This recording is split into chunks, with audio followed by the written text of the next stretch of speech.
السلام عليكم ورحمة الله وبركاته. كلانتي wanaagsan asxaabay meel kastood naga daawanaysaan ku soo dhawaada mar kale iyo mid ka mid ah barnaamijyada aan idinku talagalnay waa barnaamijkeennii saddexaad waa barnaamijkii habeennimo waa habeennimo jimco ah sabti soo galayo taariikhduna ay tahay 31 bisha luulyo sanadka 2026 haddaba caawa barnaamijka waxaynu ku soo qaadanaynaa wararkii soo kordhay intaynu kala maqnayn xaaladda bariga dhexe waa sidee haddaba wararka ugu waaweyn ee caawa barnaamijkan kusoo gudbinayno waxaa ka mid ah mudaaharaadyo waaweyn oo maanta ka dhacay magaalada Sanca iyo magaalooyin kale oo dalka Yemen ah xuutiga iyo taageerayaashiisa oo wacad ku maray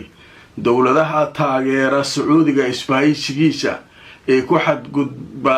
xuutiga inay tallaabo ka qaadi doonaan talow Soomaaliya halkay ka soo gali doontaa sheekadan haddaba wararkii ugu waaweynaa ee xuutigu ay caawa soo saareen ayaynu barnaamijka ku faahfaahinaynaa Trump oo la sheegay inuu weli leeyahay xulafo uu ku weeraro Iran iyadoo Israa'iilna ay taagan tahay haddii Trump uu noo yeerto dagaalka waa ka qayb galaynaa haddaba wararkaas ayaynu barnaamijka ku soo qaadanaynaa iyo duuliye diyaarad ay lahayd Iran si la yaab leh uga dhex baxay diyaaradihii Qatar iyo Mareykanka oo markaa duqeeyay saldhiggii weynaa ee ciidamada Mareykanka oo meydkiisa hadda la soo helay haddaba duuliyaha reer Iran muxuu ku weeraray halkaas goormuuse dhintay haddase hagee la geynayaa meydkiisa sheeko la yaab leh oo gordhow ay qoreen warbaahinada ayaynu barnaamijka qaybtaa ku faahfaahinayna intaan ku jirno wuxuu soo kordhawaan idila socodsiinaya kulanti wanaagsan asxaabay meel kastood naga daawanaysaan ku soo dhawaada barnaamijkeena saddexaad haddaba barnaamijkan waxaynu ku soo qaadan doonaa wararkii ugu waaweynaa ee soo kordhay intaynu kala maqnayn taariikhdu waa 31 maalinimo jimco ah mar kale waxaan idin leeyahay jimca mubaarak haddaba barnaamijka waxaynu ku bilaabaynaa xuutiga oo u dhaartay isbahaysiga uu hogaaminayo Sacuudiga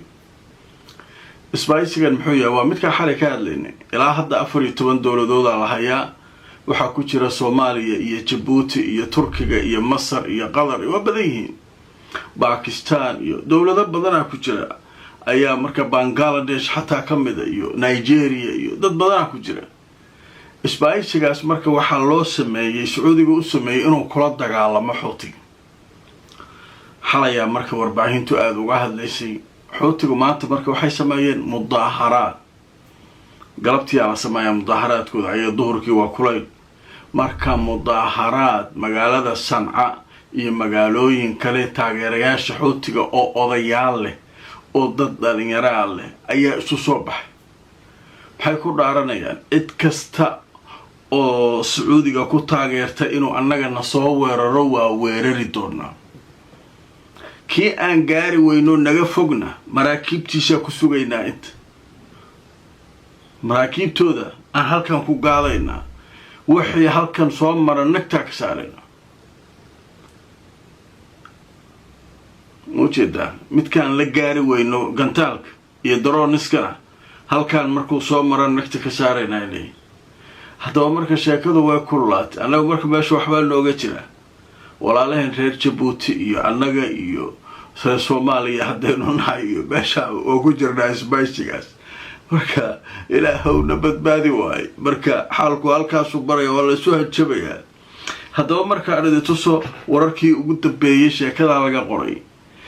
wargeyska la yiraahdo Al-Quds ayaa qoray goordhawey xuutiyiinta waxay ka digayaan isbahaysiga badda ee la sameeyay wuxuu noqon doonaa ay yiraahdeen awwalul khaasiriin kuwa ugu horeeya isbahaysigaas wuxuu noqon doonaa kan ugu horeeya ee khasaara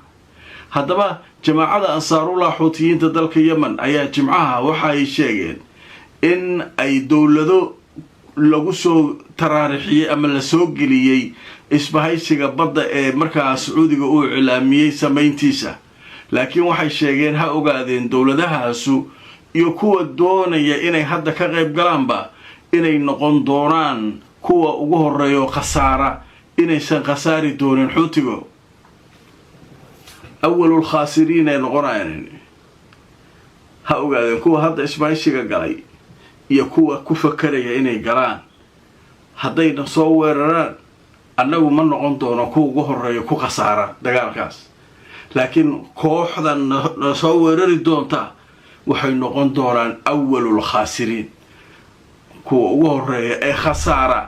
isbaahaysigaasu noqon doonaa idhahdeen marka oday ha dhihin wixii oo dhan waa laysku soo baxay Yaman nimankaa markuu qorigooda u cabaysan waxay leeyihiin isbaahaysigaasi hana soo weerara waa kaas way noo taalaa marka sheekadu halkaasay baraysaa kullay wixii fakara idinkuna waad ka soo dhiibateen xalay aada u mahadsanteen caawana dee xaalku weli meeshiisu taagan yahay wixii aragti ku dari kara isaguna hanoo soo qoro fakarkiisa iyo aragtidiisa waa arki doonaa qodobka halkaasa kaga gudbaynaa qodobka labaad ee barnaamijka aanu kusoo qaadanayno ninkii Trump ah waxaa leeyahay wuxuu leeyahay isbahaysi isagana uu Iiraan ku weeraro isbahaysi Hormuz lagu furo saaxiibadiisii caalamka Mareykanka ayaa mid walba u gooyay afka lagala jiraa odagaaye waa isma sameeynaa ilaa hadda waxba ma hayo warbaahintii Mareykanka ayaa marka waxay ka qoreen warbixin ay leeyihiin odagii waa loo kala gooyay mar walba kaligiisa taagan wuu xaraaqsan yahay yaa iraaca noo sii waday leeyihiin hawsh saaxiibadiisii ugu dhawaa caalam wax raacaya malaale nin walba meesha inuu lugaha la galo dhiiqadan lugaha inuu la galo ayuu nin walba ka cararayaa ka waran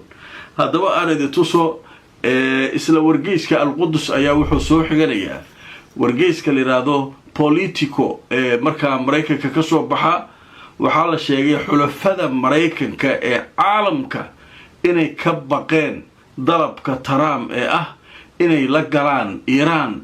oo marka waxay sugayaan dagaalka intuu ka dhamaado marka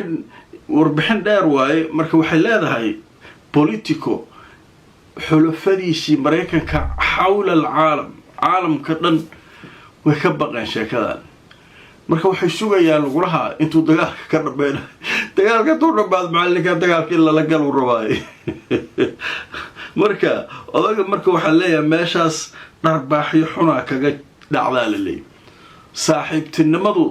hadday dagaalka Iiraan timaado hal xababa ma hayo odaga wax la dagaalama male dadkii dad ugu dhawaa ma hayo ingiriiska ugu dhawaa waa kula sameeynaa isbahaysi sida loo dhahay ma haysa adig ilaa hadda wax la hay male war leeyahay marka sheekadaas iyaduna wararka caawa cusub ee soo kordhay ayay ka mid tahay wararka kale iyaguna soo kordhay waxaa ka mid ah ninkii Trump ahaa wuxuu hayaa isbahaysigiisii ama kooxiisii dadkiisii saaxiibadiisii Israa'iil oo ka haya Israa'iilna ma rabiyo inuu dagaalka la soo gashaan leeyahay Israa'iil ma rabo inay dagaalka la soo gasho hadda marmar wuxuu helaa khaliijiyiin dagaal la galaya hadda dagaalkii ugu dambeeyay Sacuudiga iyo asagu awlaadii Iiraan ee Ciraaq ay wada weerareen laakiin mar hadday Israa'iil soo gasho carabtii oo dhan waa ka kala cararayaan wax muslim oo ku soo dhawaana lama marka ninkan wuxuu leeyahay meeshiina jooga hana hay la soo galinin haddaba markaan idin tuso sheekadan iyadana markii ay soo baxeen wararka sheegaya isbahaysi dhan inuu waayay ninkii Trump oo warbaahinta Mareykanku arrinka qorayaan haddaba waxaa hadlay wasiirka gaashaandhigga Israa'iil Nicolas Katz wuxuu sheegay annaga ku biiri doono weerarka Iiraan haddii Trump uu arrinka naga dalbado yiri annaga niyo diyaar ku ahoolay annagana waxaan kale iska dhaaf annaga diyaar ku ninkaan inuu nimanka ku soo dhawaadaan ma rabo sheekadu marka iyaduna halkaas baraysa wararkaas ayaa soo kordhay qaybta ugu dambaysa marka waxaynu ka hadlaynaa sheeko dhacday bishii Maarso ee la soo dhaafay labadeedii macnaha 28 Febraayo ayaa weerarkii Israa'iil iyo Mareykanku ku qaadeen Iiraan oo ayatullaahiga lagu dilay markaasuu dagaal ka bilowday dagaalkii 40 maalmood socday 28 maalin kadib marka maalinkii laba ay ahayd 28 bish ku dhamaanay Soomaa koodii iska dhaaf 2 Maarso waa 2 maalmood kadib ayaa waxaa lagu leeyahay Iiraan waxay diyaarad ay ku weerartay qabar u fiirsadaya diyaarad dagaalay qaateen daroon ma ah diyaarad dagaalaa baxday nin duuliyaa oo cajiiba wuxuu yidhi anaa diyaaradda qaadanaya diyaaraddiisuna diyaaradihii moodalkii hore waayo ruushka mid cusub xataa ma soo qaadanin tanaan qaadanaa uu yidhi bambooyinka aan hayaan la soo dhacaa saldhigga weyn ee maraykanka la yidhahdo al-cudayd way u digeen iiraaniyiinta waxay yidhahdeen nin geesiyaa tahay baasha raganimadii kaa badatay laakiin meeshaa waxaa jooga diyaarado kaa khatarsan hawada dhan ku jira na soo weeraraya gantaalo casriya aniga ii daaya buu yidhi sheeko la yaabla marka ninkaan laga qoraya ogaadayaa ninkaan marka wuxuu yidhi aniga ii daayay diyaaraddiisu soo kiciyay diyaaradihii kaleo hawada ku jiro iiraan oo la duqeynayo dagaalka dhana 2 maalmood socda ninkaan diyaaraddiisa wuxuu ku soo duuliyaa lagu leeyahay jawi hoose badda dusheedu ku wadaaba hawada sare iyo ma doon camalaa loo wataaba baashi waa la soo qaato ku leeyahay waa sheeko la yaab marka akhrinaya waa yaabay ninkaasuu u soo waday markuu xeebaha yimid qatar oo qatar gudaheeda ku jiro ayaa la kacayba xeebta qatar marka la soo gaaraa la kacay war waxa meesha maxay ahayd raadaarku wax koro loo raadina maana raadaar doon meesha ku socoto ma u jeeda meesha kaartada uu ninka dheelay ilaa hadda wala la yaabay ninkii wuu baxay saldhigii ugu weynaa maraykanka oo markaas heegan ku jiro dagaal lagu jiro gantaalihii dhan u rakiban yihiinoo diyaaradihii maraykanka dhan hawada ku jiraan ayuu wuxuu bamhaye la dhacay nagtu ka saaray markii bambooyinka dee baashaan bambooyinka qaaday way soo rideen wax kala ma wadato 2 ama 3 ama 4 bam camal ee waxaasay wadataa wixii uu ku dhameeyay meesha marka ninkan wuu ugu talagalay ninkan intixaari u ahaa nin naftii hore u ahaa wuu soo kala wareega marka wuxuu isku dayayaa inuu haddana sidii ku soo baxo oo iiraan ku soo laabto raganimo ninkaa caadi baa markaasaa diyaaraddiisii la riday baddaa lagu riday asoo soo baxsaday weliba oo badda meel dhexe maraya ayaa diyaarado qatar iyo kuwa ay leeyihiin maraykan iyo wixii oo dhanta soo cayrsadeen wuxuu inay diyaarad yihiin la ogaaday ayaa badda lagu riday waa la waayay marka duuli meel uu galay badweyntu ku dhacay soo maaha iiraan marka waxay tiri neon duuliyaheeni qadaray ana la siiyo dheh meydkiis marka qadar marka hadda waxay leedahay warbixinta waxaa la soo saaray 29 bish 2 maalmood ka hor waayay waxaa qoraysa majalada la yiraahdo al-difaac al-arabi ayaa qoraysa sheekada waxay leedahay marka ninka marka meydkii waxaa helay nimankii qadariyiinta iiraan marka waa loo soo duulinaya saacadaha soo socda ayaa la yiri ayaa la soo duulinaya marka hadda in la geeyay ayaa laga yaabaa marka sheekadan cajiibka marka aan idin tuso warbixinta laga qoray wargeyska weyn ee la yiraahdo al-difaac al-arabi ayaa wuxuu leeyahay iiraan waxay u diyaar garoobaysaa meydka taliyihii maartay duuliyihii diyaaradii Su-24 taasoo la sheegay inay markaasi iyadoo weerartay qatar ay soo dhacday haddaba ciidamada qatar ayaa sheegay inay ku guuleysteen inay badda ka helaan ninka meydkiisii oo ahaa nin la yiraahdo cornel iiraani ah oo la yiraahdo Majid Kadhimi ayaa la yiraahdaa marka waxay sheegeen inay mar hore heleen meydkiisa oo ninka ay hayeen marka hadda ayaa waxaa la sheegay inay u soo gudbinayaan dhanka iiraan marka waxaa la sheegay ninka inuu diyaaraddiisii ku garaacay oo uu ku weeraray saldhigga ciidamada maraykanka ugu weyn ee bariga dhexe ee la yiraahdo al-cudayd ee qatar ku yaalay bishii maarso ayuu garaacay labadeedii 2026 marka waa nimanka iiraaniyiinta niman caadi ma keligii qaadanaya diyaaradda inta dhacay oo ninka wuu ka dhabeeyaa lagu leeyahay qadariyiintii aqirahay inuu ninka meesha duqay ilaa hadda la yaaban yahay ninkaan marka siduu raadaarka kusoo dhaaf